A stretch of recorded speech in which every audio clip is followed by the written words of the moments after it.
Bonsoir à tous, bienvenue à ce Jeudi de la réussite qui est le 4e atelier de la saison 1, moi et mon premier recrutement.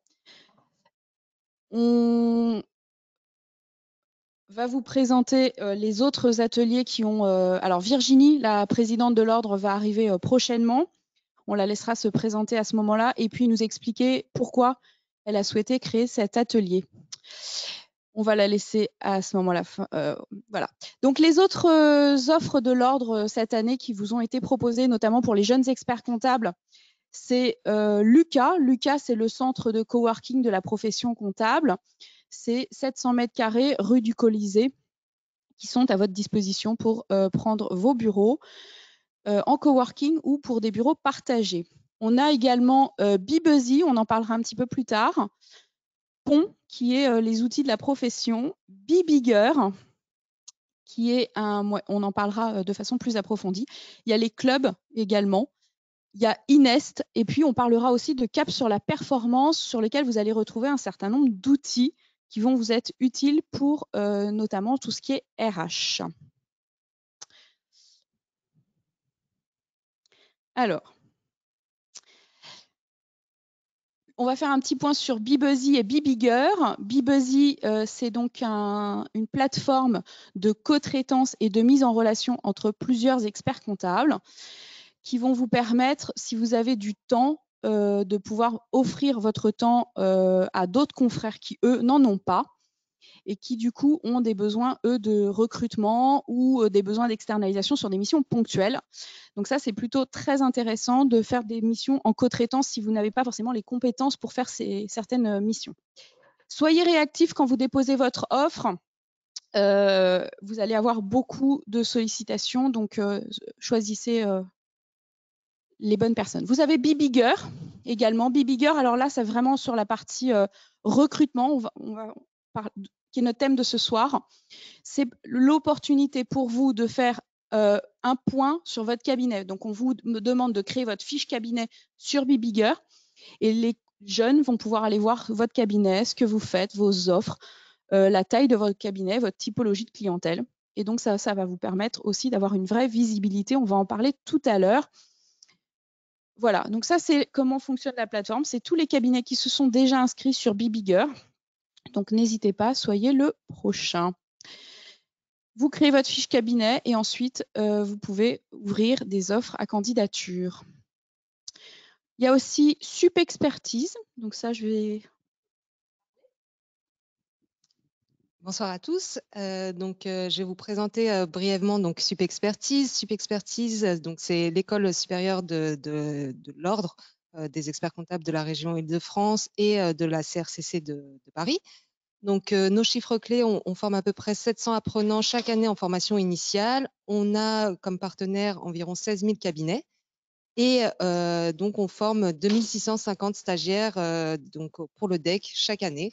Donc, environ 100 personnes qui sont accompagnées dans le cadre de notre bilan de compétences. Donc, au niveau de la formation initiale, on a donc 2 filières phares. Donc, la filière comptabilité-gestion à travers le BTS comptabilité-gestion qui se fait en 2 années. Le DCG que l'on propose dès la première année en alternance ou en initiale. Et le DSCG donc en 2 ans. On a aussi donc notre filière management et RH, qui est découpée sur 3 diplômes. Donc le BUT GACO, que l'on fait en partenariat avec l'IUT de Montreuil sur 3 ans. 2 licences pro, la licence pro management par projet et la licence pro ressources humaines que l'on fait en partenariat donc avec l'université Gustave Eiffel et le master ressources humaines que l'on fait en partenariat avec l'université d'Angers. Dans le cadre de la formation continue, donc on a 335 formations pour les experts comptables et les commissaires aux comptes qui sont proposées. On prépare aux examens du DEC et du DSCG. Et on a des parcours certifiants et diplômants aussi qui sont proposés tout au long de l'année. Notre centre de bilan et de gestion des compétences est composé de 2 personnes, donc Aude Loudveut qui est la responsable du centre de bilan et son assistante France Lise, qui s'occupe avec elle des bilans professionnels de la VAE et du coaching. Merci. Alors, on va laisser surtout la parole à Virginie Roadman, qui est présidente de l'Ordre, qui va nous expliquer notamment pourquoi elle a bien voulu créer ce parcours jeunes inscrits. Virginie, je te laisse la parole. Merci beaucoup, bonsoir. Je suis ravie d'être ici ce soir. Et pourquoi ce parcours jeune inscrit? Parce que dans une ancienne vie, c'est-à-dire jusqu'à il y a 2 ans, donc j'étais présidente du tableau de l'ordre. Aujourd'hui, donc j'ai la grande chance d'être présidente de ce magnifique conseil de l'ordre. Et donc j'étais précédemment présidente du tableau de l'ordre. J'en ai reçu beaucoup des jeunes inscrits. D'ailleurs, j'en ai croisé un hier soir puisque j'animais un webinaire sur la valorisation des cabinets. Je vous incite d'ailleurs à le suivre en replay. Et un jeune confrère me disait, vous savez, vous m'avez reçu à l'époque au tableau de l'ordre et vous m'aviez vraiment conseillé de ne pas m'associer, de ne pas faire cette aventure d'entreprise que j'avais envie de faire. Et je vous en remercie. Au début, ça m'a un petit peu énervé que vous me disiez cela, mais finalement, je ne l'ai pas fait et aujourd'hui, je suis ravie. Donc, tout ça pour vous dire que l'Ordre des experts comptables est là pour vous et à votre écoute, et même au tableau de l'ordre, on est là pour vous conseiller. Donc, ce parcours, au tableau de l'ordre, nos statistiques, 80% des jeunes experts comptables qui s'installent ex nihilo. Et je me suis dit qu'on avait vraiment besoin de vous accompagner, vous les jeunes experts comptables. Donc là, ce soir, on parle du premier recrutement. Je pense que c'est super pour vous d'avoir des premiers très bons conseils et d'avoir le guide de bonne pratique. Peut-être que si on l'avait eu, nous, à l'époque, les vieux, ben, on n'aurait pas commis les erreurs que nous avons déjà tous fait. Je voulais donc, je ne vais pas vous enquiquiner plus longtemps parce qu'on va passer dans le vif du sujet. Je voulais aussi vous présenter ce soir le francilien qui va arriver dans votre cabinet incessamment sous peu. Vous voyez la couverture. Donc, c'est un spécial université d'été. C'est un spécial université d'été et cette année, nous avons innové parce que nous avons créé des séminaires et il en existe un pour vous, spécial jeunes inscrits également. Il y a un séminaire aussi pôle social RH, il y a un séminaire pour la transformation des experts comptables, il y a un séminaire pour les collaborateurs. Donc, on a pensé à vous et nous avons ces séminaires. Je ne suis pas du tout la VRP de l'ordre, j'ai rien à vendre. Tout ceci est gratuit. Je vous laisse. Je vous souhaite un très, très bon webinaire, une très bonne soirée. Merci beaucoup à Émilie Moriot d'animer avec brio à chaque fois ces parcours. Karine Aubertin, donc, qui est là ce soir parmi nous, pour parler, qui est DRH à temps partiel, pour vous donner des précieux conseils. Si j'avais le temps, j'aurais assisté à tout. Et Nabette, que vous avez déjà entendu. Donc, je vous laisse, je vous souhaite un super parcours. À bientôt. Et très bonnes vacances à tous. Et donc, on se retrouve bronzés et en pleine forme les 6, 7, 8 septembre, porte-maillot aux universités d'été. Merci. Merci Virginie. Donc, je vais laisser Moi, je suis donc Émilie Moriot, je suis présidente du club Jeunes Experts Comptables. Donc, je suis expert comptable. Et ce soir, je viens co-animer avec mes 2 acolytes et je vais les laisser se présenter. Merci Émilie. Donc, je suis Karine Aubertin, je suis DRH à temps partagé. Qu'est-ce que ça veut dire DRH à temps partagé? Ça veut dire que j'interviens dans plusieurs entreprises et que je partage donc mon temps entre ces entreprises. Ce sont souvent des entreprises de taille moyenne, petites ou moyennes entreprises qui n'ont pas besoin d'un DRH à temps plein, mais qui ont besoin d'un DRH quelques jours par semaine ou quelques jours par mois.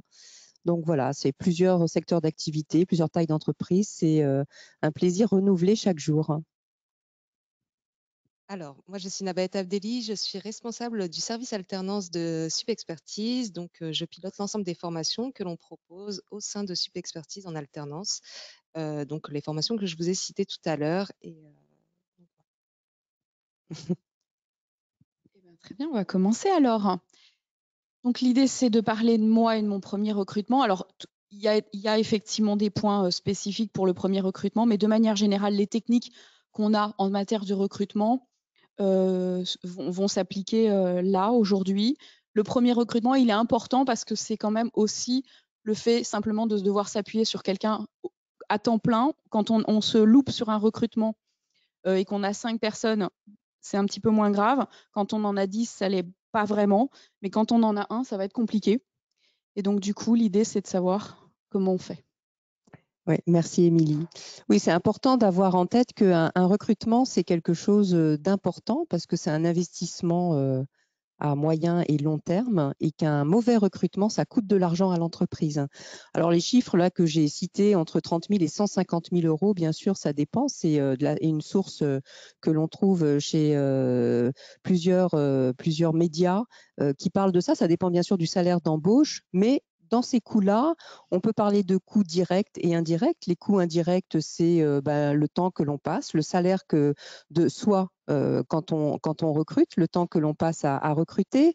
Ça peut être le temps aussi de nos collègues avec lesquels on va recruter, le passage d'une annonce qui coûte de l'argent. Et puis, c'est tout le temps pendant lequel ce candidat devenu salarié va rester dans l'entreprise et le salaire qu'on paye. Et puis, peut-être si on met fin à la période d'essai, ça finit par coûter de l'argent.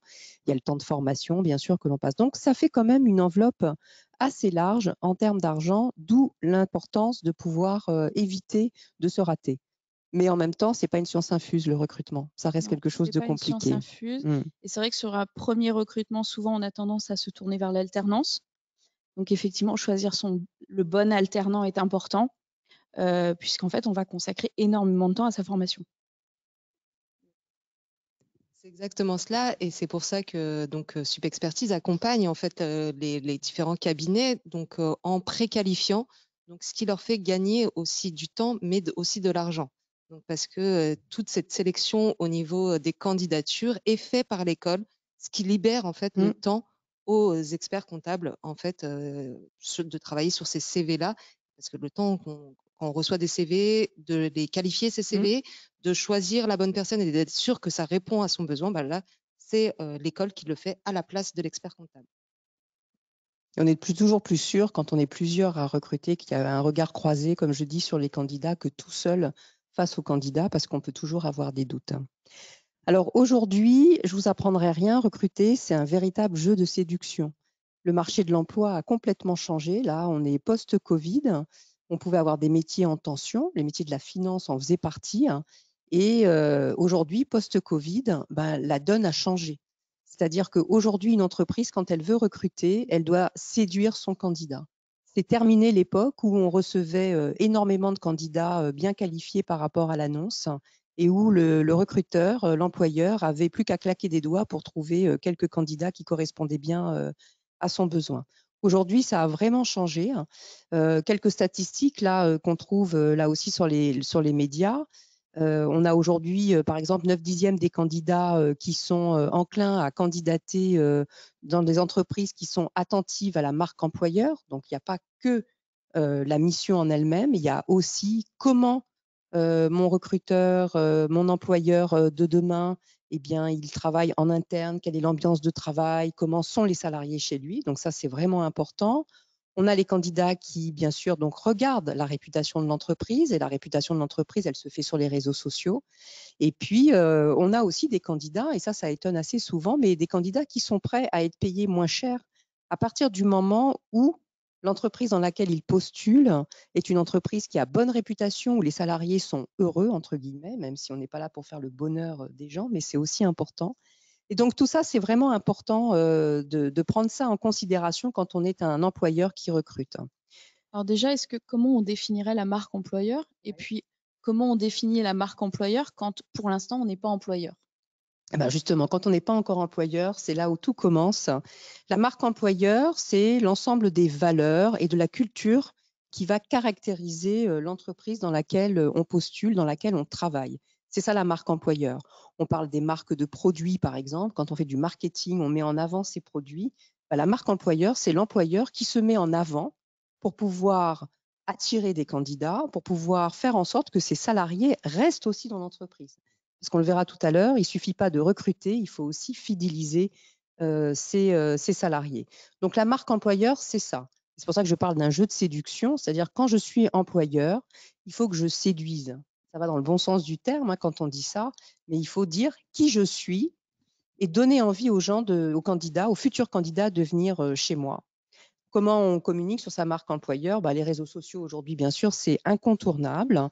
Tous les réseaux sociaux, et les jeunes qui sont nés avec les réseaux sociaux iront d'autant plus regarder sur les réseaux sociaux comment vous communiquez, ce que l'on dit de vous, parce qu'il y a beaucoup de façons d'avoir des informations. La page LinkedIn, qui est le réseau par excellence professionnel, je fais le lien, hein, je sais que vous avez déjà eu un jeudi où vous aviez parlé de vos réseaux sociaux, et donc ça, je fais le lien, c'est-à-dire qu'aujourd'hui, la plupart des candidats vont voir sur LinkedIn la page personnelle de celui avec qui il a rendez-vous, donc de son recruteur, de son employeur, de son futur employeur, et la page professionnelle quand il y en a une. Donc c'est d'autant plus important de bien travailler cette page-là pour montrer qui on est, de poster des choses qui vont parler de nous et de qui on est. Le site web de l'entreprise, alors c'est vrai que parfois quand on démarre, on n'a pas encore un site web prêt.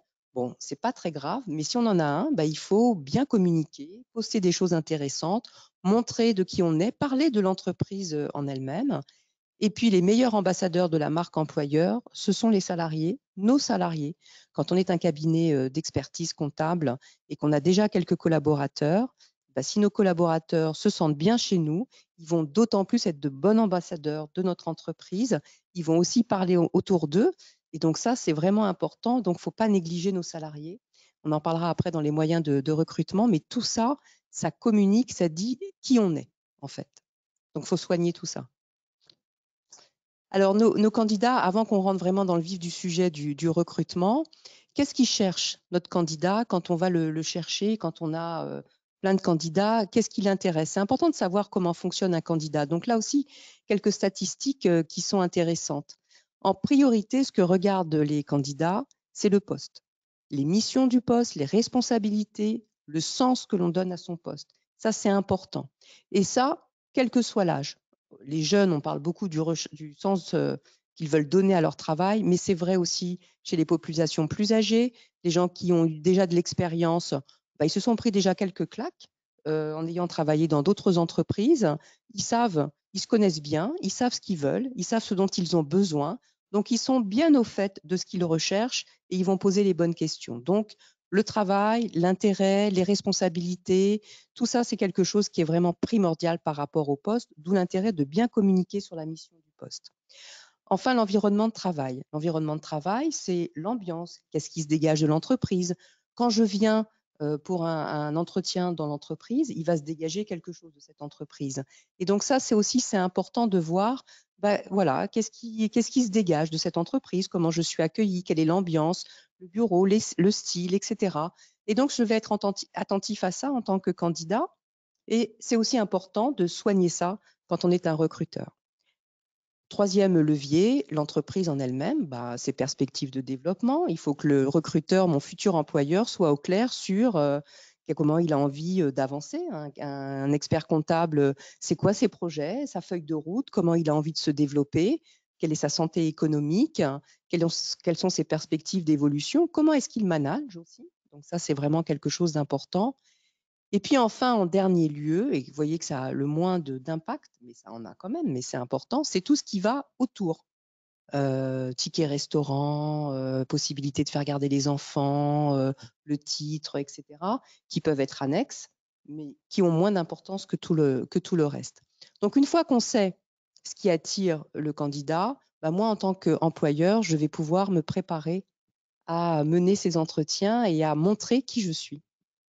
Et alors du coup, est-ce qu'on voit des différences en fonction des tranches d'âge sur est-ce qu'il y a des choses qui sont plus importantes quand on est plus jeune ou en fonction du recrutement d'une personne plus mature? Est-ce qu'ils sont intéressés par les mêmes choses? En fait, il n'y a pas vraiment. C'est difficile de trouver des statistiques sur le sujet. On sait qu'aujourd'hui, les gens qui arrivent aujourd'hui, les jeunes qui arrivent sur le marché de l'emploi, on parle de valeur beaucoup, de sens qui est donné à leur métier, la façon dont on va leur donner des responsabilités, mais aussi on parle de plus en plus de flexibilité dans le travail. Je ne vous apprends rien en disant qu'on sort de 2 ans où le télétravail a été quand même le must. Donc, pour certains, c'est compliqué de revenir à du présentiel à 100%. Peut-être on aura l'occasion d'y revenir, mais donc il faut aussi qu'en tant qu'employeur, j'ai réfléchi à ça. Qu'est-ce que je mets en place, par exemple? Donc ça peut être aussi des choses comme ça. Et ce que je disais tout à l'heure, même des gens plus âgés, la quarantaine, ou même plus, ils se connaissent bien aussi, ils savent ce qu'ils veulent et ce qu'ils veulent plus aujourd'hui en termes de métier, et ils sont aussi très attentifs à ce qu'on va leur confier comme responsabilité, est-ce qu'on va prendre en compte leur expérience professionnelle et comment est-ce qu'ils vont être intégrés dans l'entreprise, comment le futur employeur va aussi s'appuyer sur la compétence qu'ils apportent dans l'entreprise. Donc, on ne peut pas dire que ça soit marqué en fonction de l'âge, tu vois, mais c'est effectivement, c'est du cas par cas, en fait. C'est ça qui va être. Et sur la partie charge de travail, ça veut dire qu'aujourd'hui, les gens souhaitent avoir plus de compromis entre la vie privée, la vie professionnelle et les charges de travail.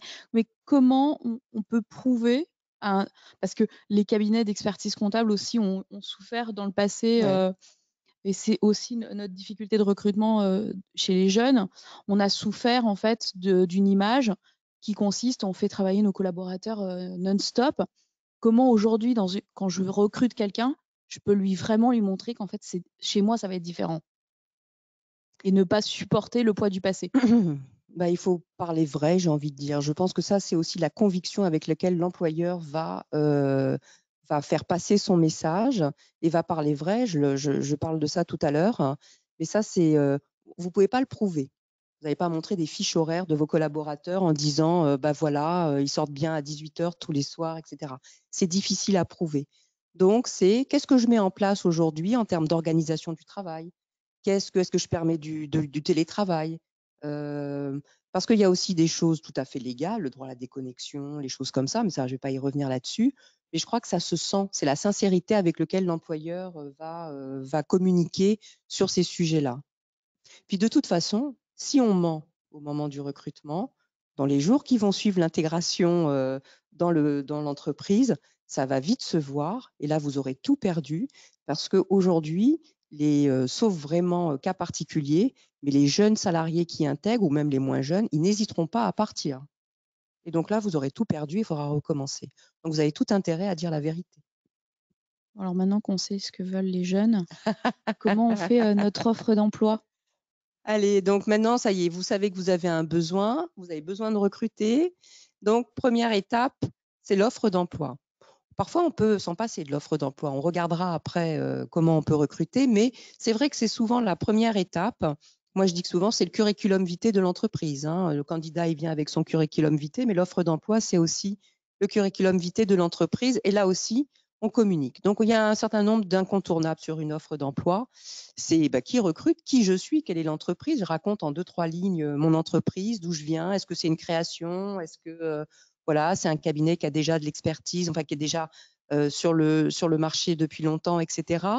Il faut être clair, précis et court. C'est parfois un peu difficile. On a envie de décrire beaucoup de choses, mais il suffit de donner 4-5 missions essentielles pour déjà donner une bonne visibilité de ce que sera le poste sur lequel vous recrutez. Il sera toujours temps de répondre aux questions derrière. Important aussi, quand vous faites votre descriptif de mission, d'utiliser des mots-clés. N'oubliez pas que votre offre d'emploi, elle va être diffusée sur des plateformes d'emploi dans lesquelles qui vont marcher avec des algorithmes. Donc, il faut des mots-clés. Et pour que vos candidats soient de l'autre côté de la barrière, interpellés parce que vous venez de mettre une offre d'emploi, il faut que les mots-clés soient identiques entre votre offre d'emploi et ce que les candidats ont écrit dans leur CV. Donc, les mots-clés. C'est quoi les mots-clés pour moi dans mon métier? Qu'est-ce qu'il faut que les candidats aient? Donc, ça, c'est important qu'ils soient présents dans votre offre d'annonce. Donc, les informations essentielles sur la mission, ce que je disais tout à l'heure, les compétences qui sont nécessaires aussi. Soyez là aussi très clair et précis. Pas la peine de faire une liste à la Prévert de toutes les compétences, des compétences en plus parfois bateau. On a tous envie que nos candidats aient un bon relationnel. On a tous envie que nos candidats ils savent travailler en équipe, qu'ils soient sérieux, organisés, etc. Ça sert à rien de le dire en fait. Bah, on peut toujours le dire, on se fait plaisir. Mais il faut, s'il y a beaucoup de compétences qu'on attend, on ne cherche pas un mouton à 5 pattes, mais donc intéressez-vous sur les compétences, j'ai envie de dire, qui sont incontournables, qui sont non négociables. Alors du coup, est-ce que pour rédiger l'offre d'emploi, la première étape, c'est pas de commencer par la fiche de poste? Oui, tu as raison. C'est ça qui va aider. Si on a une fiche de poste, il n'y aura plus qu'à reprendre sa fiche de poste, à aller extraire de cette fiche de poste les éléments clés par rapport à la mission, peut-être de la mettre à jour, d'en profiter de la mettre à jour. Ça veut dire qu'on réfléchit bien à ce qu'on veut donner à notre futur salarié et donc de s'appuyer sur cette fiche de poste. Ça donne de la cohérence en plus par rapport au métier. Est-ce que tous les cabinets ont des fiches de poste? Alors justement, si vous n'avez pas de fiche de poste, sur Cap sur la performance, donc vous allez dans la partie outils téléchargeables et vous avez la possibilité de récupérer des fiches de poste un peu type que vous allez adapter à vos cabinets, mais vous avez la possibilité effectivement d'avoir déjà une trame de fiches de poste en fonction du niveau des collaborateurs. On a de plus en plus dans les annonces aujourd'hui qu'on voit sur Internet, aucun salaire qui est mentionné. Et là, c'est vrai que tu en parles, tu mets le salaire. Aujourd'hui, la plupart des entreprises qui recrutent ne l'indiquent pas. Est-ce que c'est bien? Est-ce que c'est pas bien? Est-ce que c'est une tendance aujourd'hui? Est-ce qu'on va changer? Avant, c'était clairement marqué. Aujourd'hui, ça ne l'est plus. Est-ce qu'on doit le faire? Alors, moi, je recommande de le faire. Et d'ailleurs, quand on diffuse une annonce sur une plateforme et qui vous aide, il y a des aides en ligne pour pouvoir diffuser des annonces, ils recommandent toujours de mettre le salaire. Bien sûr, ce n'est pas forcément le salaire précis, mais ça peut être une fourchette entre un mini et un maxi qui va permettre de se dire, en fonction de l'expérience de mon candidat, je vais pouvoir adapter mon salaire. Pourquoi pour moi c'est important de mettre le salaire? En tout cas, ma recommandation, ce serait celle-ci, c'est parce que ça me permet d'aller chercher les candidats qui sont cohérents, en tout cas qui sont d'accord avec le salaire que je propose. Il y a plein de candidats qui ne postuleront pas s'ils n'ont pas connaissance du salaire. Par exemple, je regardais pour venir ici, on sait qu'il n'y a qu'un tiers des recruteurs, tu as raison, qui mettent le salaire. Donc en fait, un tiers de recruteurs qui mettent le salaire, ce n'est pas beaucoup. Mais par contre, il y a quasiment 50% des candidats qui ne répondent pas à des annonces sur lesquelles il n'y a pas de salaire. Donc c'est quand même important d'avoir ça en tête. Ça veut dire qu'on peut se priver de 50% de candidats parce qu'ils n'ont pas le salaire. Si je n'ai pas d'information de salaire, je ne sais pas combien je vais être payé. Est-ce que je vais être payé? Je peux ne pas oser répondre parce que j'ai l'impression que je vais être surpayé par rapport ou mon salaire est trop élevé par rapport à ce que le recruteur demande. Et donc, je ne vais pas répondre. Et peut-être que c'est un a priori que j'ai. Ou alors, j'imagine que je corresponds au poste. Et en fait, quand je vais devant le recruteur, je me rends compte qu'il est prêt à me payer beaucoup moins cher que ce que j'avais en tête. Et là, j'ai perdu mon temps et j'ai fait perdre mon temps à mon recruteur, à celui qui est en face de moi.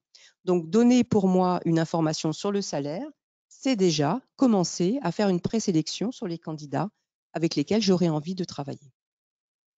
Voilà. On ne donne pas d'informations confidentielles quand on donne le salaire. C'est rare qu'on ne soit pas en phase avec le marché de l'emploi.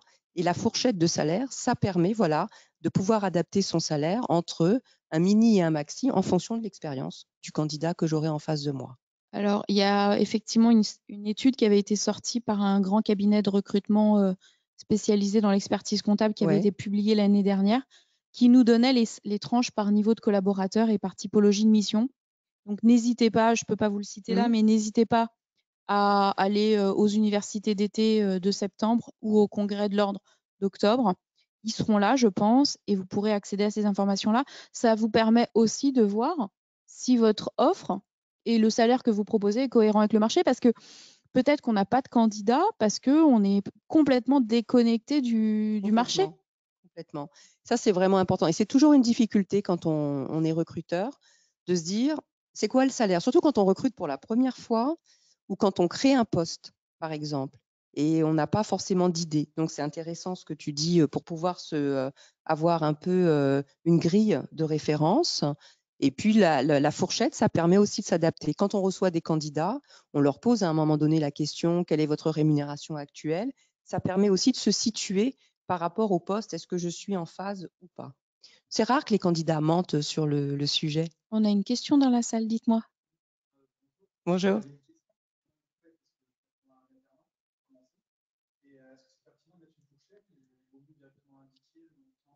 Alors, la question dans la salle, parce que nous, on ne vous entend pas dans la visio, c'est de savoir si c'est pertinent pour un alternant de mettre une grille de salaire, en fait, dans l'annonce.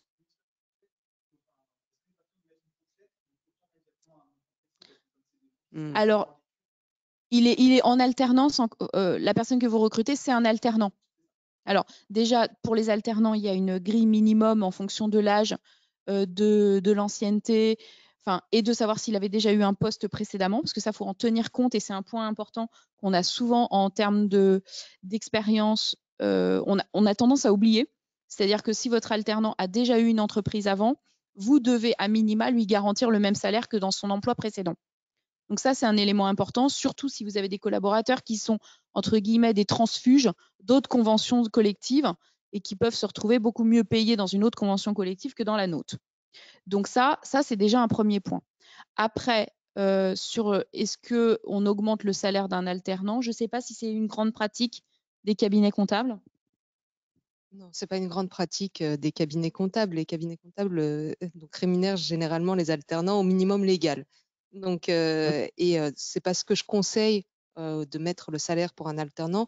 Par contre, ce que je conseille fortement quand vous souhaitez recruter un alternant, c'est de faire la fiche de poste qui manque beaucoup dans les cabinets. Donc, ça nous permet, nous, de vous envoyer et de vous transmettre les bons candidats par rapport aux missions que vous souhaitez confier à l'alternant. Voilà. Mais concernant l'âge, non, c'est pas nécessaire pour l'alternance parce que c'est légiféré l'alternance. Hein. Donc, vous avez le minimum légal auquel vous ne pouvez pas payer moins l'alternant. Vous pourrez payer plus, mais jamais moins. Donc, vous indiquez selon les dispositions légales en vigueur, comme ça votre alternant il n'a pas de surprise, il sait qu'en fonction de son âge et en fonction de son année d'études, il peut tout de suite aller vérifier quel est son niveau parce que c'est un pourcentage du SMIC. Donc voilà, vous mettez simplement cette précision-là. Ça peut être un critère d'attractivité sur des alternants. Alors, pour le coup, j'ai une expérience sur les alternants. Vous pouvez avoir des personnes qui sont juste formidables, d'autres qui le sont un peu moins, et d'autres qui le sont franchement pas. Donc, j'ai presque envie de dire, moi, contentez-vous, en fait, mais ça, c'est un avis personnel, hein, vous ferez ce que vous voulez. Je peux être contredit aussi, hein. C'est de vous dire, dans votre annonce, de clairement indiquer que vous appliquerez le tarif conventionnel parce qu'en fait, un alternant ne s'attend pas forcément à un salaire supérieur. Donc, mettez le salaire classique. En revanche, moi, j'ai tendance à dire, n'hésitez pas, si à un moment donné, vous êtes satisfait, de mettre en place des dispositifs complémentaires de rémunération qui sont pertinents pour un alternant, qui peuvent être ce qu'on a vu tout à l'heure, qui répondait les chèques vacances, des tickets CESU, des choses comme ça qui peuvent les intéresser, qui peuvent augmenter à un moment donné sa rémunération. Et puis, si vous êtes content, vous pouvez mettre des primes à ce moment-là, mais elles sont complètement, j'ai envie de dire, à votre libre arbitre, si vous êtes satisfait de ce qui est la prestation qui est réalisée et du temps que vous gagnez. Mais les alternants, de manière générale, sont pas forcément, en première instance, sont pas forcément intéressés par la rémunération de prime abord. Donc, ils s'attendent s'ils viendront pas forcément chez vous parce que vous gagnez plus, enfin vous payez plus. Ils s'attendent à avoir le tarif conventionnel. Donc, c'est pas souvent une négo sur cette partie-là. En revanche, vous pouvez très bien augmenter ponctuellement si vous êtes satisfait de. Ouais. Je ne sais pas ce qu'en pense Karine. Oui, tout à fait. Ça, c'est après le recrutement, en fait. C'est pour fidéliser. Si vous voulez le transformer en CDI après, pourquoi pas. Alors, comment on les trouve, nos candidats? Alors, nos candidats, comment on les trouve? Alors, sourcer ces candidats, ça c'est un mot que les chasseurs de tête qui recrutent utilisent, le sourcing de ces candidats. Il y a beaucoup de façons de trouver ces candidats.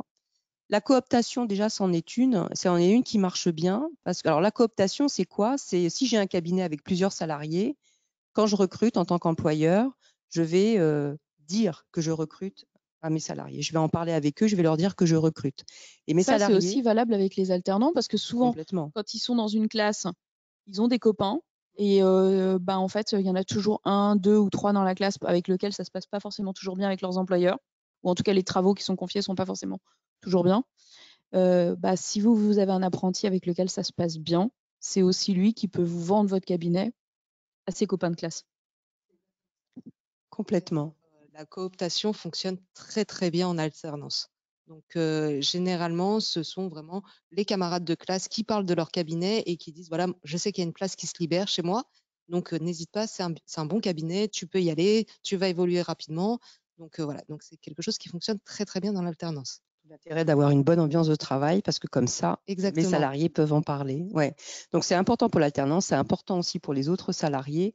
Plus mes salariés vont pouvoir parler du recrutement que je suis en train de mener autour d'eux, parce que c'est rare qu'un salarié nous recommande quelqu'un dont il n'est pas sûr, avec lequel il n'a pas confiance, etc. Souvent, la cooptation, ça se rémunère. C'est une prime qui est versée aux salariés. Ça correspond à quoi à peu près en termes de pourcentage? Alors là, ça peut aller de 100 € à 1 500 €, tu vois, en fonction du niveau, du poste, du cadre. Voilà, si tu vois, sur des postes de cadre, de direction dans des entreprises, ça peut aller jusqu'à des sommes de 1 500 €.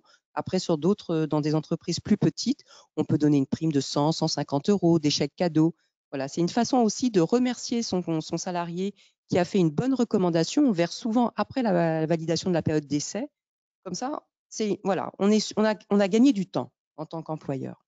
Donc ça, c'est une première chose. on a aussi un peu gagné de l'argent parce que Oui, les cabinets de recrutement sont à plus que ça. ils sont beaucoup plus chers. On va y revenir effectivement. Mais Tu as est-ce que c'est les raison. mêmes profils? Ouais, c'est pas forcément les mêmes profils, mais en tout cas, c'est rare qu'un salarié nous recommande quelqu'un en qui il n'a pas confiance.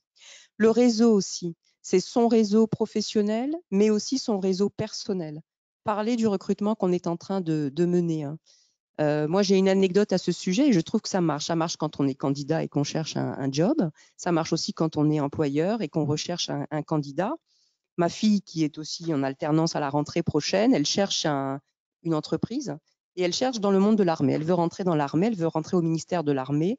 Moi, c'est un milieu que je ne connais absolument pas, le ministère de l'armée. J'ai aucun réseau là-dedans, dans ce type d'activité, etc. Donc, on en parle dans la famille. Elle dit, je cherche une alternance à la rentrée, je veux absolument rentrer au ministère de l'armée. Ok, bravo, super, bonne idée. Mais bon, on fait comment? Bon. Et puis, sa grand-mère qui habite à Lille, nous on est en Île-de-France, sa grand-mère qui est à Lille, en parle avec sa voisine. Et un coup de bol. La voisine, le neveu, il travaille dans l'armée. Et ma fille, elle a trouvé son alternance grâce à la voisine de sa grand-mère qui habite à Lille. Donc, ça marche dans ce sens-là, mais ça marche nous aussi en tant qu'employeur, quand on recrute quelqu'un, d'en parler autour de soi, de communiquer sur les réseaux sociaux, de communiquer, j'ai presque envie de dire chez son coiffeur, on ne sait jamais, qui connaît quelqu'un qui est aussi expert comptable et qui recherche un poste. Donc, autant en parler. Alors, ce que j'ai appelé les job boards, c'est toutes les plateformes de recrutement sur lesquelles on va diffuser l'annonce, l'APEC, Monster, Indeed, etc. Donc là aussi, c'est la forme classique pour aller chercher ces candidats. Parfois, on a beaucoup de CV. Il faut savoir les gérer. Parfois, on n'en a pas beaucoup. Ça dépend aussi à quel moment on recrute. Est-ce que ça vaut la peine d'en mettre sur beaucoup de plateformes ou il y en a, vaut mieux en privilégier une et Alors, il peut y avoir des plateformes. Alors ça, je connais moins. Peut-être, Émilie, tu pourras dire. Il y a peut-être des plateformes spécialisées dans votre métier, dans lesquelles vous pouvez placer des annonces. Alors en fait, on a justement BeBigger qui est la plateforme dont on vous parlait tout à l'heure. Vous pouvez créer votre fiche cabinet, dire qui vous êtes déjà, c'est la première étape. Vous vous dites qui vous êtes pour que les jeunes et les moins jeunes d'ailleurs, mais voilà, puissent vous connaître. Et en fonction de ça, ensuite, vous pouvez faire une annonce où vous dites en fait ce que vous cherchez. Donc voilà aussi, il faut être un petit peu descriptif dans ce qu'on veut, mais c'est exactement comme une. Voilà. Donc anticipez un petit peu parce que il y a un petit délai dans la phase de création de votre annonce entreprise et d'annonce de recrutement. Donc voilà, c'est une plateforme qui vous a été mise en place sur le site de l'ordre. Après, l'incontournable, c'est Indeed. Je voulais juste rajouter, vous avez aussi les plateformes de réseau des anciens, des écoles. Donc, chez SupExpertise, vous avez Datalumni, qui vous permet de poster gratuitement aussi vos offres d'emploi. Et vous allez toucher nos étudiants sortants et qui seront diplômés cette année et tous les anciens étudiants qui ont créé un compte sur cette plateforme. Donc, n'hésitez pas à solliciter aussi les écoles, et notamment SupExpertise pour ça. Oui, c'est une vraie source aussi, hein. Les anciens, ça marche bien. Les réseaux sociaux, on en a parlé tout à l'heure. LinkedIn, vous avez diffusé une annonce, vous la postez sur votre page LinkedIn. Vous avez votre réseau qui va liker, poster, et tout ça, ça diffuse sur tout le réseau. C'est une façon aussi de communiquer, d'être en contact direct avec des candidats. Moi, je l'ai fait pour une amie cette semaine avocate qui a posté une annonce comme quoi elle recrutait. Et dans la journée, j'ai eu 84 vues de son annonce à elle, en fait. Donc, je ne sais pas si ça aboutira, mais en tout cas, ça a été vu. Donc, ça donne de la c'est important. Ça, c'est important. Et plus l'annonce est vue, parce que l'algorithme de LinkedIn, ça marche comme ça, plus c'est vu, plus ça monte sur le dessus et plus c'est diffusé. Il faut savoir comment marche LinkedIn. Mais effectivement, ça, c'est aussi une bonne façon d'aller chercher des candidats. Par contre, les cabinets de recrutement, est-ce que c'est pas une cible qui est un petit peu différente? On cherche quand même, en passant par un cabinet de recrutement, des personnes plus formées, plus expérimentées, des cadres peut-être? Oui, on peut. On peut aussi, il y a parfois des cabinets de recrutement qui sont spécialisés dans les non-cadres, mais ça a un coût. C'est à minima 15% du salaire et c'est souvent plus de 20% du salaire pour des postes cadres dont tu parles. Donc, c'est vrai que les cabinets de recrutement, ça a un coût. C'est à garder, à mon avis, quand on cherche vraiment une expertise particulière qu'on a du mal à trouver, ou là, on sait qu'on va passer beaucoup de temps. Ça vaut parfois le coup un peu de mettre de temps en temps la main au portefeuille pour pouvoir payer si on se rend compte qu'on a du mal à trouver. Ça marche. Et puis, attends, juste Ah, pardon. pour terminer, la page, si vous avez un site web, ça peut être aussi intéressant de pouvoir poster sur le site de l'entreprise. Et puis, tout ce qui est relations école, on en parlait tout à l'heure, les salons professionnels aussi, où on Salons peut… professionnels, mais vous avez aussi tous les job dating qui sont Ouais. proposés donc, par les écoles. Il faut y participer parce que vous pouvez recruter des alternants, mais aussi, pendant cette job dating, diffuser vos offres en CDD, CDI ou du stage donc, dans ces job dating. Donc, inscrivez-vous bien donc, dans les événements qui sont faits par les écoles. C'est ça qui va vous offrir la meilleure visibilité aussi sur le terrain. Je crois qu'il y avait eu 2 job dating qui avaient été faits à l'ordre avec Supec Expertise. Est-ce qu'il y en a un autre qui est prévu prochainement en septembre? Donc ceux qui ont loupé les sessions précédentes d'avril et de mai peuvent s'inscrire pour septembre. E-recrutement, c'est en visio, c'est bien organisé, il paraît, c'est les retours que j'avais. Donc vous choisissez vos créneaux horaires, le candidat aussi. Vous avez exactement, et vous avez les CV en avance, ça vous permet. Voilà. On a une question. La question de la salle. Quel est l'intérêt d'avoir une page carrière sur le site internet? Communiquer sur qui on est, les postes de l'entreprise. Après, ça dépend, ça vaut vraiment le coup. Je pense qu'on est un cabinet déjà d'une certaine taille, mais une page carrière, ça parle de l'entreprise aussi. On peut avoir le site de l'entreprise, il va parler de l'activité, des propositions, des missions qu'il propose. Il communique à l'attention de ses clients, mais aussi à l'intention de ses futurs salariés. Et donc ça, c'est toujours intéressant. Et sur les pages carrières, on voit quand même qu'il y a des entreprises qui laissent toujours une annonce ouverte.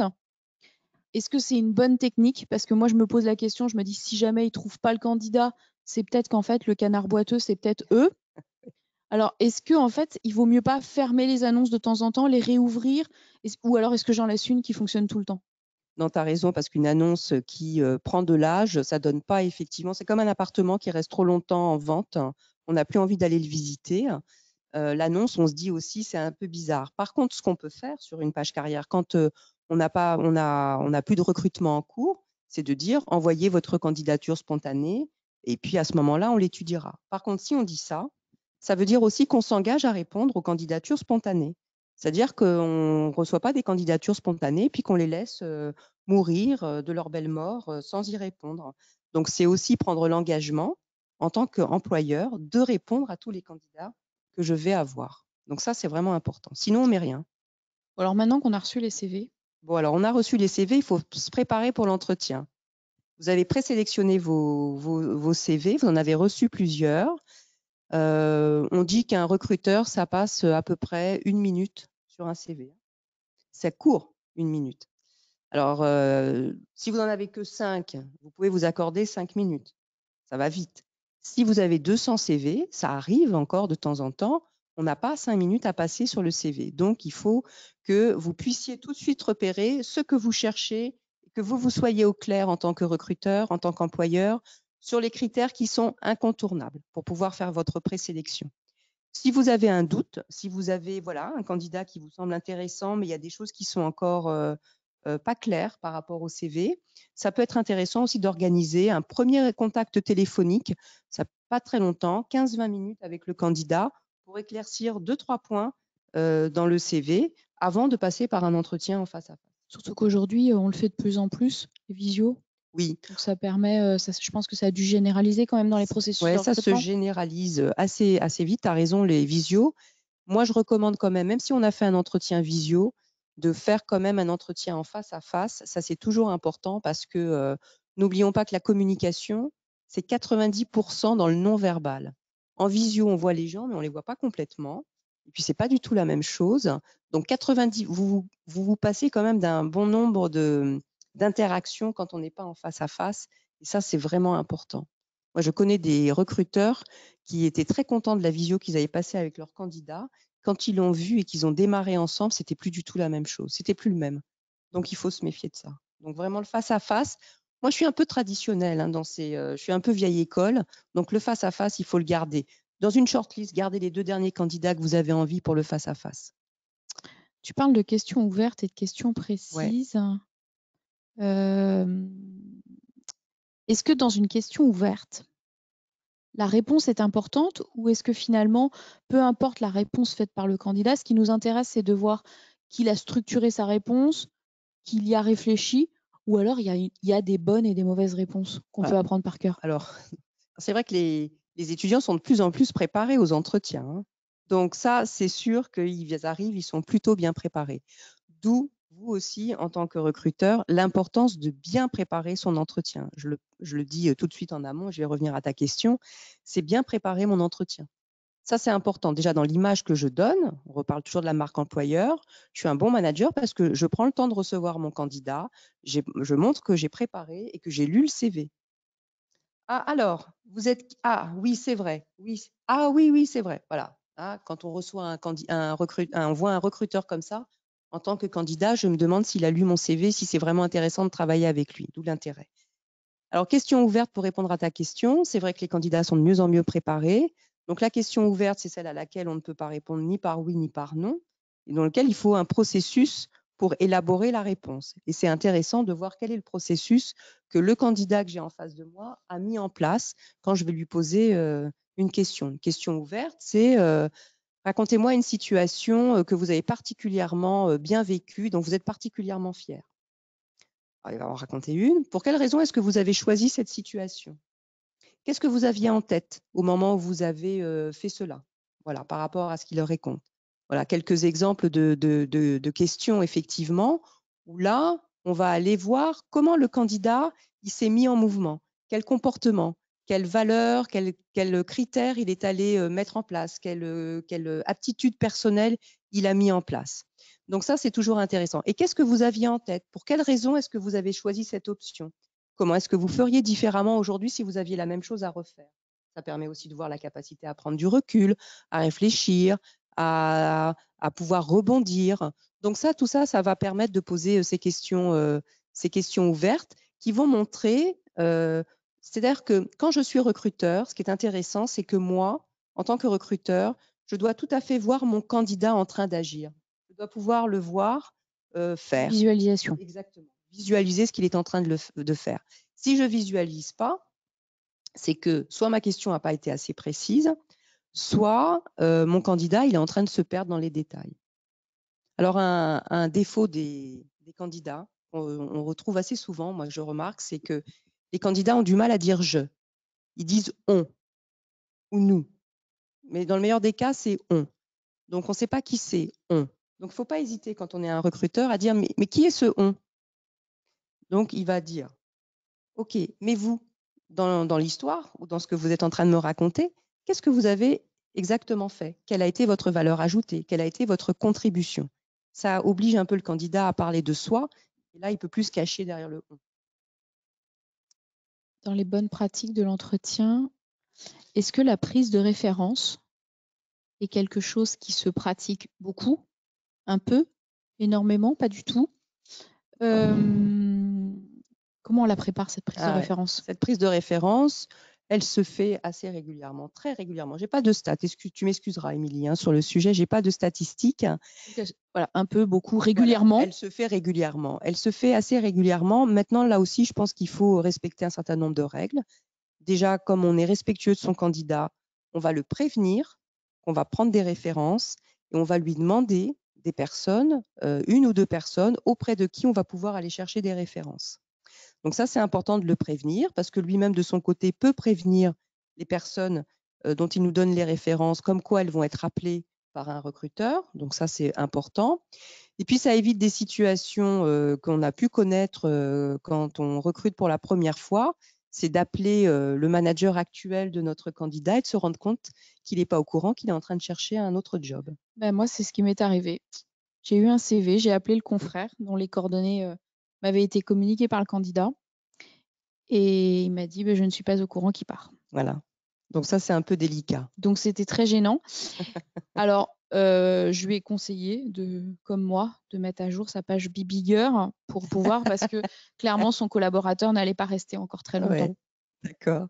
Voilà, c'est une bonne façon de le prévenir qu'il va falloir qu'il fasse Oui. un recrutement. Et moi, pour le coup, en termes de recrutement, le candidat me paraissait plutôt pas mal, mais je me suis dit qu'en termes de relation avec son employeur, c'était quand même pas un très bon signe de franchise. Et moi, j'ai préféré avoir quelqu'un qui était plus clair, en fait. En tout cas, il aurait dû te dire que son employeur actuel n'était pas au courant. Déjà, ça t'aurait évité de faire cette gaffe. Après, qu'on ne le dise pas toujours à son employeur actuel, ça peut se comprendre, hein, parce qu'on ne sait pas combien de temps on va mettre pour retrouver un autre emploi. Ça fait partie de la vie, hein, on n'est pas marié avec son entreprise. Mais voilà, donc c'est pour ça qu'en tant que recruteur, prendre des références est toujours intéressant. C'est évident que le candidat ne va pas vous donner des références de managers ou d'employeurs avec lesquels ça s'est très mal passé. C'est rare, mais il faut le savoir. Mais en même temps, quand on prend des références, en posant 2-3 questions, quelles ont été ses principales responsabilités? Comment est-ce que ça se passait? Comment vous caractériseriez la relation que vous avez eue avec votre salarié?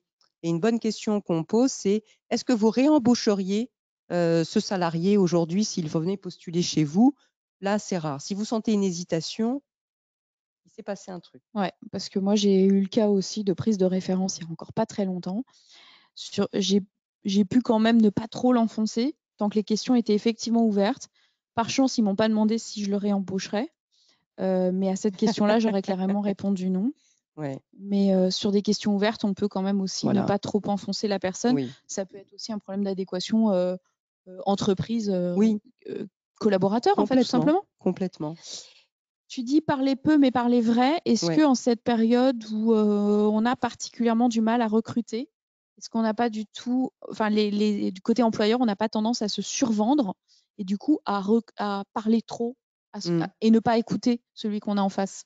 Alors ça, c'est un défaut qu'on peut retrouver chez beaucoup de recruteurs quand on a en plus peu l'habitude de recruter. Parce effectivement, on a l'impression qu'on se vend mieux, qu'on va faire venir le candidat. Mais en fait, un recrutement, c'est déséquilibré dans le temps de parole. Et le temps de parole, il est d'abord chez le candidat et pas chez le recruteur. Donc, un bon recrutement, en tout cas un bon entretien de recrutement, c'est un entretien où le candidat va parler 80% du temps et le recruteur, à mon avis, 20 à 30%. On doit être sur un 70-30. Donc, c'est le candidat qui doit parler. C'est le candidat à qui on va poser des questions. C'est le candidat qui doit pouvoir répondre à des questions, qui va pouvoir se présenter, raconter ce qu'il a fait, se mettre en avant. Et donc, ça, c'est vraiment important. Parce que si en tant que recruteur, je ne fais que parler, en fait, à la fin, c'est le recruteur, il se recrute tout seul. Il se recrute lui-même. Donc, il ne connaît pas son candidat. Donc, ça, c'est. Mais ce n'est pas un exercice facile. Et parler vrai, je vais juste finir là-dessus, parler vrai, parce que si on se survend, comme je le disais tout à l'heure, quand j'arrive dans l'entreprise et que je me suis survendue en tant qu'employeur, ça va vite se voir. Et mon candidat, qui est devenu mon salarié, peut-être qu'il ne va pas aller jusqu'au bout de la période d'essai. Donc, je n'ai pas intérêt à me survendre. Alors, je crois que tu avais une petite blague. Ah, tu veux que je la raconte? Pourquoi pas? Vous voulez aussi? Vous aimez les blagues ou pas? Alors, on va écouter la blague. Moi, j'ai une blague pour le recrutement pour éviter de se survendre. C'est qu'on se raconte entre recruteurs, entre DRH. C'est une femme d'affaires qui meurt brutalement et elle se retrouve devant Saint-Pierre. Et Saint-Pierre lui dit, écoutez, vous avez 2 options, l'enfer ou le paradis. Mais comme nous, ça se passe bien, on va vous laisser choisir. Donc, vous allez passer une journée en enfer et vous allez passer une journée au paradis. Et puis, vous viendrez nous dire ce que vous préférez. Oh, super, dit la femme d'affaires. Donc, la femme d'affaires, elle va passer une journée en enfer. Et là, c'est super l'enfer. Mais vraiment, c'est complètement surfait comme image. Il y a tous ses copains qui sont déjà morts, avec qui elle retrouve, avec qui elle va boire des coups à boire. Elle fait la fête, ils vont jouer au golf, ils se retrouvent. C'est le bonheur, en fait, l'enfer. Et c'est vraiment, on rigole, on passe du bon temps, c'est le bonheur. Elle est un peu surprise, elle dit à Saint-Pierre, c'est pas mal l'enfer quand même. Ouais, mais allez au paradis quand même d'abord avant de faire votre choix. Donc elle va au paradis. Alors là, le paradis, c'est gentil, hein. Mais bon, les gens sont sympas, ils disent bonjour, bonsoir, ils prennent le thé. C'est très sérieux, c'est très gentil, mais c'est un peu surfait quand même, le paradis, hein. On ne s'amuse pas autant qu'en enfer. Donc elle va, puis il n'y a pas tous ses copains non plus, donc on s'ennuie un peu. Elle va voir Saint-Pierre et puis elle dit, bon écoutez, j'ai fait les 2 jours, hein, comme vous m'avez dit, donc moi je choisis l'enfer, parce que vraiment, vraiment, on s'amuse bien en enfer. Donc je choisis l'enfer. Très bien. Eh bien, vous allez en enfer. Elle va en enfer. C'est son premier jour en enfer. Et là, ça a changé. C'est plus du tout la même chose. Là, c'est triste. Les gens sont malheureux, ils crient, ils hurlent. C'est vraiment l'enfer tel qu'on l'imagine, quoi. Les gens souffrent, sont dans le malheur. Elle voit plus du tout ses copains parce qu'ils sont occupés à autre chose, ils sont tristes, les gens ne s'amusent plus. Elle dit, mais quand même, là, il y a eu erreur, c'est pas du tout ça qu'on m'a vendu, hein. Il y a un problème. Donc, elle va voir Saint-Pierre, quand même, c'est une femme d'affaires, elle a l'habitude d'aller négocier. Donc, elle retourne voir Saint-Pierre. Elle lui dit, non, mais attendez, là, ça va pas du tout, votre truc, là. Vous m'avez vendu l'enfer, c'était pas du tout comme ça que ça se passait. Ah oui, d'accord. Mais ça, c'était le jour du recrutement. Maintenant, c'est la vraie vie qui démarre. Voilà. Donc, quand on recrute, on ne se survend pas parce qu'il faut montrer au candidat à quoi va ressembler l'entreprise. Voilà, ma petite blague. Alors maintenant, est-ce que dans l'entretien, il y a des questions interdites? Oui, on a vu les questions qu'il était préférable. Enfin, il y a tout un tas de questions, mais bien sûr, il y a des questions interdites. C'est des questions interdites, c'est aussi comme des allusions qui sont interdites aussi dans l'offre d'emploi. Quand on rédige son offre d'emploi, ça, c'est du légal. C'est prévu par le Code du travail. Et en fait, c'est toutes les questions qui sont relatives à la sphère privée. Donc, dans les questions de l'entretien, alors l'offre d'emploi, la plupart du temps, les recruteurs sont bien aguerris là-dessus. Ils savent bien qu'ils n'ont pas à dire qu'ils préfèrent un homme ou une femme, ou plutôt quelqu'un qui a 35-40 ans. Tout ça, c'est interdit. Ça, on le sait. Puis en plus, comme ça se voit, on ne le met pas. L'entretien, il n'y a plus de témoins. Donc, parfois, il y a certains recruteurs qui n'hésitent pas à poser quelques questions interdites. Moi, mon conseil, c'est éviter tout ça, parce que déjà, vous donnez une image de vous qui n'est pas bonne, parce que se permettre de poser ce genre de questions, à la fois, c'est interdit, mais si en plus vous vous autorisez à le faire, vous donnez une image de vous. Et puis, avec les réseaux sociaux, ça se sait très, très vite que vous avez franchi une ligne jaune qu'il est interdit de franchir. Donc, la sphère privée, c'est quoi? C'est la situation familiale, c'est tout ce qui est les questions liées à la santé, les croyances, les convictions politiques, l'appartenance syndicale. Vous n'avez pas été représentant du personnel chez votre ancien employeur? Bon, ok. Ah, vous étiez syndicalisé. C'est bien, c'est intéressant comme mission. Voilà, ok. L'orientation sexuelle, bien sûr, et l'origine. Donc, ça, ce sont des questions. Ça peut être des questions anodines où parfois on ne se rend même pas compte qu'on pose une question interdite. Alors, comme on est 3 femmes, je vais me permettre de le dire, hein, parce qu'il y a des recruteurs qui sont des hommes. Ah, je vois que vous avez indiqué dans votre CV, parce que certaines personnes indiquent qu'elles sont mariées ou qu'elles ont des enfants, etc., comme si c'était quelque chose d'important pour le recrutement. Moi, les candidats, je leur dis toujours, ne mettez jamais votre situation familiale, ne mettez jamais combien d'enfants vous avez, ça ne concerne pas votre employeur. Mais si on le met, ah, vous avez des enfants en bas âge, 2 ans et 3 ans, d'accord. Et comment vous vous organisez pour les garder? Donc ça, il y a je ne sais pas combien de femmes qui ont entendu cette question. Je le dis d'autant plus que c'est une question que les femmes entendent assez régulièrement, mais que les hommes entendent rarement en fait. Alors pourtant, ils ont aussi des enfants de 2 et 3 ans, les hommes. Certains des candidats sont des hommes et ont aussi des enfants. Mais on pose jamais la question aux hommes. C'est assez étonnant, hein. Voilà, donc il faut avoir en tête ça. Surtout que ça permet de développer une compétence qui est l'organisation. Exactement, exactement. Et de faire plusieurs choses à la fois. Donc, c'est vrai que on se rend pas compte de ça quand on est soi-même employeur et qu'on recrute. On a des a priori dont on se rend même plus compte. Et donc, faut faire attention à ça, à poser ce type de questions qui peuvent renvoyer une image. Et alors, j'ai envie de dire que les jeunes générations sont particulièrement aux aguets de ce type de questions et que ça peut nous revenir comme un boomerang, en fait, sur le sujet. En fait, si on doit avancer et peut-être résumer, quand on fait un recrutement, le parcours de recrutement, ça ne doit pas être un parcours du combattant pour notre candidat.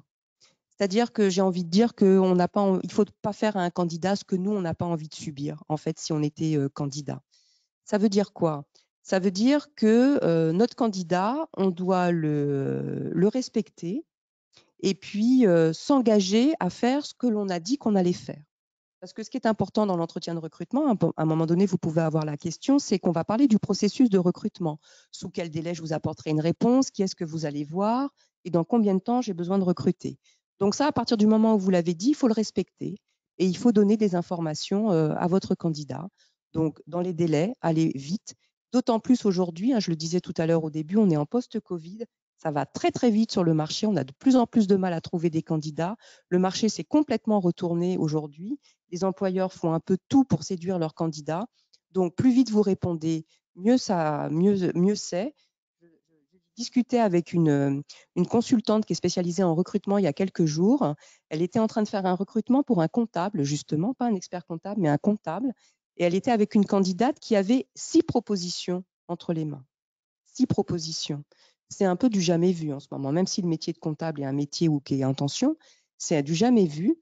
Eh bien, il faut aller très, très vite. L'employeur qui veut la recruter, c'est aussi celui qui va répondre le plus vite et qui va apporter rapidement toutes les réponses à toutes ces questions, qui ne va pas forcément lui apporter le meilleur salaire, mais c'est lui avec lequel elle va avoir le meilleur feeling Alors, dans du coup, moi, l'entretien. côté employeur, dans mon processus de recrutement, est-ce que, du coup, pour apporter un délai de réponse qui soit satisfaisant, il ne va pas falloir que j'ai des entretiens le lundi, d'autres la semaine suivante? Non. Je fais quoi? Je mets tout le monde la même journée, ou sur 2 jours pour pouvoir me dire cette semaine, lundi, mardi, je fais mes recrutements, mercredi, jeudi, je décide et vendredi, je donne ma réponse? Oui, tu as C'est un peu intérêt. ça? T'as intérêt. Ça ressemble un peu à ça. C'est-à-dire que le parcours du combattant, il est plutôt du côté du recruteur parce qu'il faut prévoir du temps dans son planning pour pouvoir le faire, sachant que tes candidats derrière, s'ils sont en processus de recherche, ils voient plusieurs personnes, plusieurs employeurs en même temps. Donc, le délai va en faire partie. Si on a du retard pour une raison ou pour une autre, il faut le dire. Il faut communiquer au candidat, avec le candidat, en disant « Je vous avais dit que je vous apporterai une réponse d'ici 48 heures. J'ai pris du retard ou j'ai un rendez-vous qui a été annulé. Je reviens vers vous dans 3 jours. » C'est exactement la même chose pour l'alternance.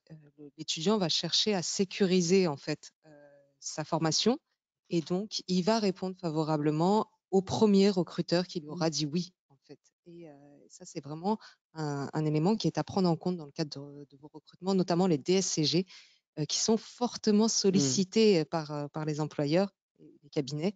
Donc voilà, prévenez-les à quelle date vous allez leur donner une réponse pour qu'ils le sachent. Si vous ne donnez pas de date, ils vont continuer leurs entretiens avec d'autres entreprises et l'entreprise qui leur dira oui, ils iront signer avec elle. Mais surtout qu'ils veulent sécuriser leur rentrée C'est scolaire ça, qui parce approche. que tout est conditionné par Mm. rapport à cette signature de contrat. Marché. Alors, une question. Mais je vous en prie, allez-y, vous êtes là pour ça.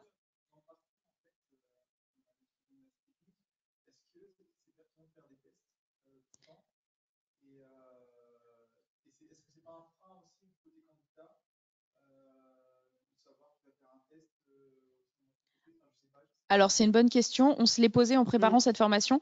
Alors, je la repose pour ceux qui sont en ligne.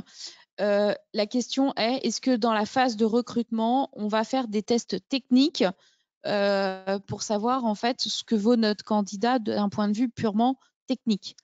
Est-ce une bonne stratégie? Est-ce qu'on en fait encore? Est-ce qu'on n'en fait plus? Comment ça fonctionne, Karine? Il n'y a pas de règle sur le sujet. Moi, si vous avez besoin de tester peut-être des connaissances techniques, il n'y a rien qui vous empêche de faire une sorte d'exercice ou de mise en situation à votre candidat pour voir en lui disant, il faut le prévenir à l'avance. C'est-à-dire, il ne faut pas qu'il le découvre. C'est-à-dire que quand vous aurez pris rendez-vous avec votre candidat, c'est le processus de recrutement, c'est comment je l'annonce. Voilà, écoutez, on va avoir un entretien d'1 heure et puis après, il y aura un exercice ou une mise en situation ou un test technique. Il faut prévoyer 1 heure. Comme ça, votre candidat, il sait combien de temps il doit vous consacrer quand il vient vous rencontrer. Il n'est pas stressé parce qu'il sait qu'il aura cet entretien et ce test technique à faire. Voilà, votre intérêt, c'est de mettre en bonne condition votre candidat. Et plus il sait de choses, plus il est en bonne condition, plus il est en confiance. C'est fini l'époque où on stressait les candidats pour qu'ils donnent le meilleur d'eux-mêmes. Ouais, Alors ça, moi, c'est vieux, hein, mais ouais. moi, pour mon premier stage, j'avais eu un test technique comme ça et j'avais pas été prévenue. Je suis expert comptable aujourd'hui, donc je pense que je devais avoir quand même une base pas trop nulle au départ. J'ai été complètement paniquée parce qu'en fait, je ne m'y attendais pas. Donc je pense qu'il vaut mieux les prévenir, vraiment, c'est le Complètement. point. Si vous souhaitez faire des tests techniques, soit vous les préparez vous-même, soit il y a des sites en fait qui vous permettent d'acheter des tests techniques en fonction des niveaux et qui vous permettent d'avoir des algorithmes en ligne. Donc ça peut avoir un intérêt. Ça vaut le coup quand vous voulez vérifier, peut-être avec quelqu'un qui est peut-être un peu plus jeune ou qui n'a pas tout à fait l'expérience que vous recherchez, de vérifier sur le plan technique des connaissances qui sont bien acquises par votre candidat pour éviter d'avoir des surprises. Alors moi, ce que j'ai fait ces derniers temps, c'est pas des tests techniques, mais à la fin, je leur demande en fait, je leur donne un bloc et un crayon et je leur demande simplement de me rédiger un mail où ils vont s'adresser à un client pour demander quelque chose. Alors peu importe, on s'en fiche ce qu'ils demandent, mais c'est de voir déjà dans l'esprit si ils savent s'adresser à quelqu'un de l'extérieur de façon écrite. Si j'ai pas bonjour avec un E, merci avec un E, c'est déjà enfin voilà, on a déjà avancé dans le schmilblick. Parce qu'on peut consacrer du temps à des jeunes, on peut consacrer particulièrement du temps à des alternants d'un point de vue technique, mais il y a un moment donné où le comportemental va être nécessaire. Moi, j'ai fini par opter pour la solution, mais je sais, elle vaut ce qu'elle vaut. La partie technique, je suis capable, pour des très jeunes, en fait, j'entends, hein, notamment pour des alternants, de leur apporter la partie technique et de les faire grandir avec nous. Par contre, parce que c'est vraiment le but de l'alternance, c'est de les faire grandir avec nous. Par contre, à un moment donné, moi, je ne peux pas leur apprendre l'orthographe, en fait, et la façon de s'écrire. Et quand ils vous disent BJR, ben, vous savez qu'en fait, il va falloir tout reprendre à la base, en fait. Donc, moi, c'est la solution que j'ai optée. Ce n'est pas un test technique, c'est de leur dire, vous m'écrivez un petit mail. Ça vaut ce que ça vaut. On verra au prochain recrutement. Exactement, oui. Ouais. Surtout, alors je ne sais pas quel est le profil que vous souhaitez embaucher, si c'est un alternant ou quelqu'un qui est déjà diplômé. Un alternant, en fait, ce qu'il faut savoir, c'est que d'un point de vue déjà de droit du travail, un alternant est réputé de manière générale incompétent. Incompétent d'un point de vue technique, hein, faut savoir que vous ne pouvez pas le licencier pour un problème technique. Par contre, il faut savoir qu'en fait, il y a quand même un problème de comportement. Donc déjà, les alternants, de manière générale, c'est une génération qui est différente de la nôtre. Donc, si vous avez affaire à un jeune collaborateur qui déjà a des codes environnementaux, de société, qui sait s'adresser à vous correctement, vous pouvez vous dire que globalement, vous allez pouvoir l'emmener, enfin faire un bout de chemin avec lui et le faire grandir dans votre cabinet. S'il arrive avec son sac de sport, un jogging Nike, déjà, vous allez... Enfin, moi, je sais que là, je commence à me dire ça va être compliqué quand même. Voilà. Donc, pour des jeunes recrutements et notamment des alternances, j'ai tendance à vous dire la technique, ils vont l'apprendre avec vous parce que vous allez leur consacrer du temps. Par contre, la partie comportementale et la partie communication, savoir faire ce genre de choses, c'est la partie la plus importante. S'ils savent s'adapter, s'ils sont intéressés par leur environnement, ils vont savoir grandir. Moi, j'ai vécu aussi une expérience un peu différente. Je viens de recruter aussi pour travailler avec moi, donc dans les ressources humaines, une apprentie qui est en Master 2. Et pour moi, en Master 2, on maîtrise Excel. Mais ça, c'est un a priori que j'avais. Parce on que maîtrise quand elle TikTok maintenant. Hein? On maîtrise. Ouais. Et en fait, quand elle a démarré, je me suis rendu compte qu'elle ne connaissait pas du tout Excel. Et en RH, on s'en sert quand même aussi quand on fait des simulations pour les salaires et autres, par exemple. C'est intéressant de connaître Excel. Bon, tant pis pour moi. Voilà, j'aurais dû tester ou en tout cas voir, au moins lui poser la question. Et je ne lui ai même pas posé la question. Comme quoi, même encore après des années d'expérience, il y a des trucs qui passent, il y a encore des trous dans la raquette de temps en temps parce qu'on a des a priori. Donc, il ne faut pas hésiter en tout cas. Après, si vous n'avez pas de test, moi, il y a des questions que j'aime bien aussi pendant les entretiens. C'est que vous veniez, quand vous ayez préparé votre entretien de recrutement, avec une ou deux, voire 3 situations que vous avez en tête qui se sont passées avec un client ou dans le cabinet, des choses auxquelles vous avez été confrontés et que vous racontiez ça comme une mise en situation auprès de votre candidat. Vous dites, voilà, vous êtes confronté à tel client qui est très mécontent, qui vous a injurié au téléphone ou qui n'est pas satisfait. Qu'est-ce que vous faites dans ce cas-là? Comment vous réagissez? Et là, vous voyez, il n'y a pas de bonne ou de mauvaise réponse, mais ce qui est intéressant, c'est de voir comment la personne réagit, ce qu'elle met en mouvement, quelle qualité elle va utiliser, etc. Et donc, avec comme ça 2-3 situations, c'est intéressant de voir comment les gens réagissent par rapport à ça et quelle spontanéité ils peuvent avoir. Ça, c'est toujours Déjà, s'il dit tout intéressant. de suite qu'il raccroche à la figure du Oui. client en l'insultant, Voilà. on sait qu'il y a un problème. S'il dit c'est pas moi qui ai commencé, c'est lui. C'est lui le Voilà. méchant. Voilà, exactement. Là, bon, voilà. Exactement. Exactement. Alors, une fois, On continue. Alors, le premier jour. Alors, attends, une fois qu'on sait, si tu reviens juste en arrière, Émilie, voilà, on s'est mis d'accord. Le marché est conclu avec votre candidat. Votre candidat, il ne faut pas l'oublier. Parce que parfois, il peut y avoir un délai entre le moment où vous vous mettez d'accord et le moment où il arrive. S'il est en poste, par exemple, si c'est un alternant et qu'il vous êtes mis d'accord au mois de juin et qu'il démarre qu'en septembre, gardez le contact.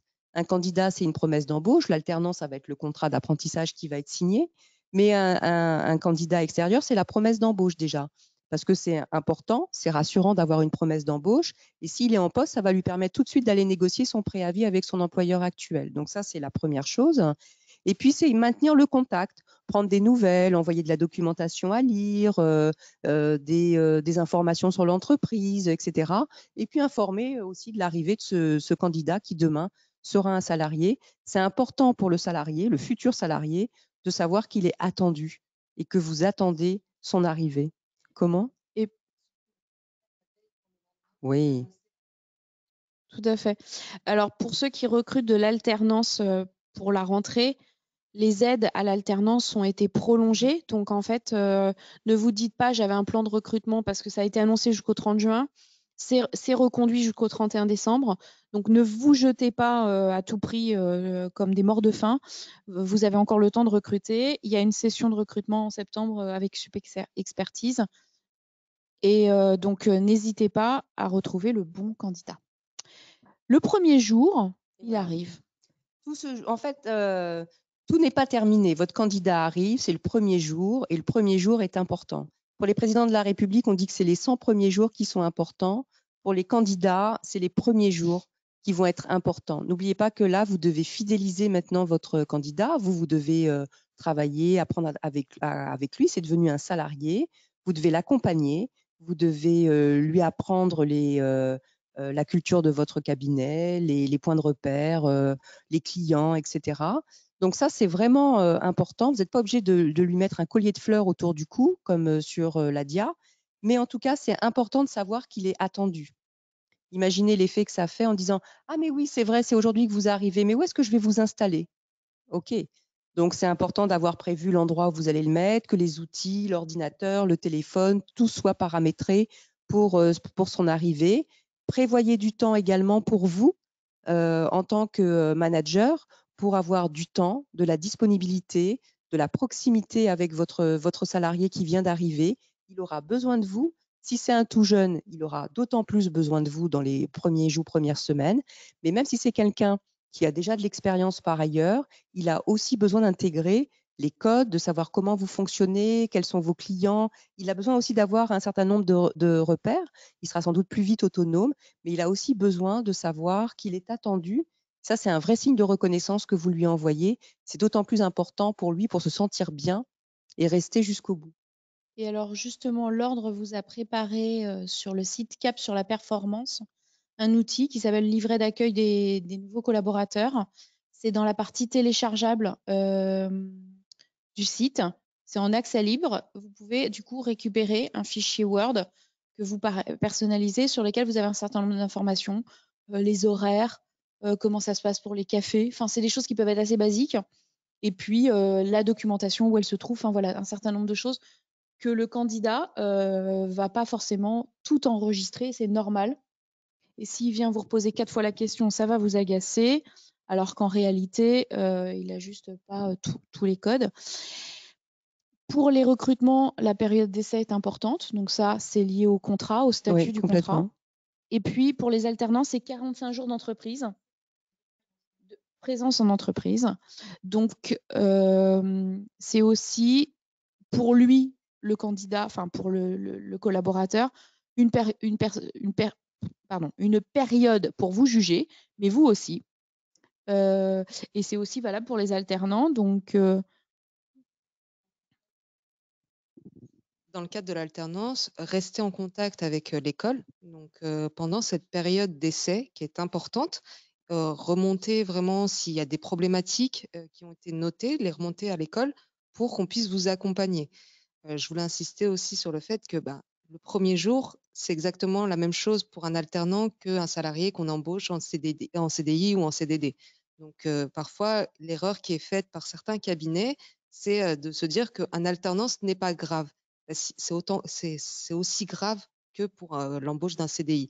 Donc, il faut qu'ils se sentent attendus, que les outils aient été préparés pour l'accueil de l'alternant, qu'il ait son bureau ou qu'il ait au moins son poste de travail qui soit donc bien branché, parce que c'est vraiment une remontée qu'on a régulièrement sur les petits cabinets, sur le fait qu'il n'y ait pas cette attention qui soit donnée aux candidats, donc le premier jour d'accueil. Le diable se niche dans les détails, pour reprendre le point avec l'enfer, mais c'est vrai que c'est important en fait, parce qu'on renvoie aussi cette image-là, à que ce soit un jeune ou un moins jeune, en disant si je t'attends, c'est que tu as de l'importance pour moi, et donc tu es attendu, tu es accueilli et tu as ta place, toute ta place dans l'entreprise.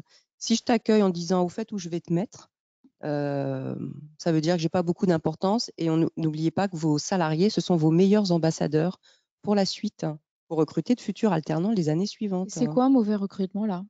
Alors, un mauvais recrutement, on dit qu'un mauvais recrutement, c'est celui où le candidat, qui est devenu un salarié, s'en va dans les 12 mois qui suivent son embauche. Là, alors, ce n'est pas vrai pour les alternants, puisque c'est normal. Mais pour un CDI, voire un CDD de très longue durée, celui qui arrête dans les 12 mois, qui s'en va, qui démissionne ou qui ne donne pas suite à sa période d'essai, on peut parler d'un mauvais recrutement. Je boucle avec ma première dia où je disais que ça coûtait beaucoup d'argent un recrutement. Là, c'est du salaire que vous avez dépensé pour rien, puisque votre candidat, votre salarié que vous avez formé, passé du temps, il est parti. Donc ça, c'est de la formation à perte. Et alors, est-ce qu'on peut dire qu'en cas de doute, il n'y a pas de doute? C'est-à-dire que si dans la phase de processus de recrutement, finalement, il n'y a pas de CV qui me transcende ou de collaborateurs qui me transcendent, est-ce qu'à ce moment-là, j'ai envie de dire, je prends le moins pire, si ce n'est pas français, mais est-ce que je prends celui-là ou alors je me dis non, il ne faut pas y aller? Moi, quand je travaille avec des managers pour lesquels je recrute et qui me disent ce que tu es en train de me dire, j'ai un adage là-dessus, c'est dans le doute, ne recrute pas. Quand on recrute à plusieurs, si par exemple il y a 2 personnes qui recrutent, voire 3 personnes, ça dépend de la taille des entreprises, si on n'est pas d'accord, on ne recrute pas. Donc ça, c'est des règles, parce qu'à chaque fois, moi j'ai pu le constater, à chaque fois qu'on a recruté en ayant un doute, ça se passe mal. Parce que le doute se confirme. À un moment donné, il se confirme. Peut-être pas tout de suite, mais il finit par se confirmer. Donc, il vaut mieux trouver une solution d'attente provisoire qui n'est pas simple, hein, je sais, mais avec un stage, avec un prestat externe, avec je ne sais quoi comme solution, plutôt que de prendre un candidat dont on n'est pas sûr, dont on est mitigé. Et vraiment, en cas de doute, ne recrutez pas. C'est qu'il y a quelque chose. Le recrutement, c'est quelque chose, il ne faut pas avoir peur de le dire, qui reste aussi subjectif. On a beau définir tout un tas de critères objectifs pour aller recruter un candidat, il y a beaucoup de parts de subjectivité dans un recrutement. C'est un lien que je crée avec une personne. Et donc là-dedans, il y a plein de subjectivité puisque c'est une relation que je vais créer avec l'autre. Il faut admettre ça. Il faut admettre qu'à un moment donné, on ne sait pas pourquoi ça ne colle pas. Mais voilà, il faut le reconnaître. Voilà. Est-ce que vous avez des questions ou ici ou en visio? Pas de questions. On a été à peu près clair, a priori. Donc, les prochains jeudis de la réussite, il nous en reste un. C'est le 22 septembre. C'est l'ordre et moi. Donc, on en a parlé un petit peu. On a vu les outils BeBigger qui vous permettent de créer votre fiche cabinet pour le recrutement. Il y a BeBuzzy. Donc là, quand effectivement on est débordé, on peut, plutôt que de faire un mauvais recrutement, on peut effectivement faire appel à Bebuzzy pour vous aider. Il y a des outils comme Cap Performance sur lesquels vous allez trouver notamment votre manuel qualité. Donc, c'est les process internes qui vous aident à rédiger vos process internes de cabinet, ce qui est pas mal pour les collaborateurs. Aussi, vos documents uniques des risques professionnels qui, quand vous embauchez, sont nécessaires. Donc, ça, vous les retrouvez sur le site Cap Performance. Le livret d'accueil des collaborateurs. Enfin, vous avez pas mal de choses comme ça. Donc, c'est ce dont on va vous parler dans le prochain jeudi de la réussite. Je spoil un peu le truc. Les prochains événements, on a le Club Social qui organise une soirée la semaine prochaine, donc le 12. On a une autre soirée du Club Social sur la gestion des congés payés. Donc, puisque vous allez avoir des collaborateurs, vous allez en avoir besoin. Le club fiscal, c'est sur les options en matière de TVA. Ça, c'est les prochains événements de l'ordre. Il y a, en lien avec la formation d'aujourd'hui, les formations SupExpertise qui vous sont proposées. Donc là, vous voyez les éléments, mais toutes les formations que l'ordre que SupExpertise vous propose sont disponibles sur le site supexpertise.fr. On s'inscrit en ligne. Et pour les personnes qui souhaitent recruter des alternants, donc pareil, sur le site internet de SupExpertise, vous avez un petit onglet « Je souhaite recruter un alternant » et donc vous pouvez rentrer en contact directement avec moi. Super. Et donc voilà, on en est à la phase questions-réponses. Toujours pas de questions, donc tout va bien. Du coup, on va vous remercier. On va remercier aussi Karine, la bête. Et on se retrouve au mois de septembre aux UE, qui sont la première semaine de septembre, 7 et 8 exactement. Vous avez reçu dans les cabinets le catalogue, entre guillemets, le francilien, mais qui cette fois-ci est sur les universités. Et vous avez absolument tous les ateliers qui vous sont proposés, avec un parcours pour les jeunes confrères, qui est sur la partie « Je crée mon identité graphique ». Comment je communique sur les réseaux sociaux, et ensuite comment je vends des missions. Et une fois que j'ai vendu les missions, on recrute. Évidemment, la boucle est bouclée.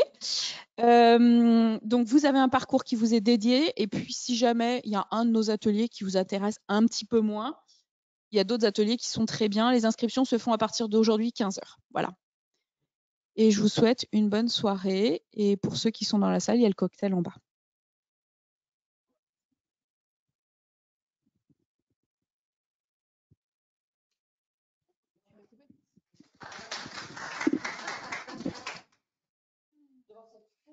C'est cool, c'est toi là. Il y a tellement d'événements. Moi, j'étais à la demande. Ouais. Et il y a surtout la barbecue partie de la CRC de Versailles. Je pense que tout le monde est parti là-bas.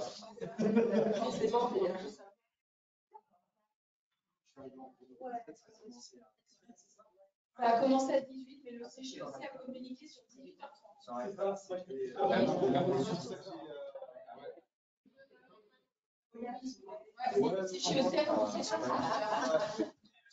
vais pas arriver comme ça.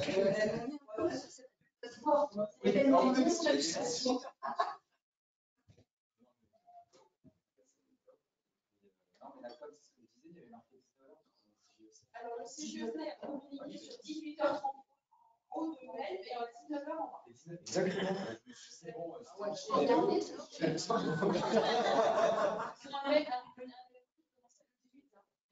Ouais, c'était. Il y a le replay pour le. Il y a le replay pour le.